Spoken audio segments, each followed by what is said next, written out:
মা, এই শ্যাম্পুটা কি নষ্ট হয়ে গেছে নাকি গো? এতক্ষণ ধরে শ্যাম্পু করলাম, একটু ফেনাই হলো না। আরে মনে, আমি তো এই বোতলে তেল রেখে দিয়েছি, আর শ্যাম্পু তো রেখেছি হ্যান্ড ওয়াশের বোতলে। হ্যান্ড ওয়াশটা শেষ হয়ে গেছে না? ও, তার মানে এতক্ষণ ধরে শ্যাম্পু করার বোতলে আমি মাথা ভর্তি করে তেল দিলাম, তাই তো?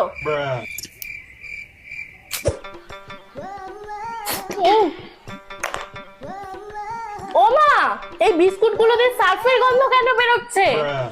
সার্ফের গন্ধ বেরোচ্ছে? আসলে তোর বাবা না এবার অনেক বিস্কুট এনেছে, আর এই সার্ফের কৌটোটা বড়, তাই জন্য এর মধ্যে বিস্কুট গুলো রেখে দিয়েছি। কিন্তু ভালো করে ধুয়ে নিয়েছিলাম, জানিস তো না? তুমি এগুলো কেন করো মা? এই অদল বদলটার দরকারটা কি? জলটা এরকম টেস্ট লাগছে কেন মা? ও মা, মনে তুই ওই বোতল থেকে জল খেয়েছিস? আমি তো ওর মধ্যে গঙ্গার জল ভরে রেখেছিলাম।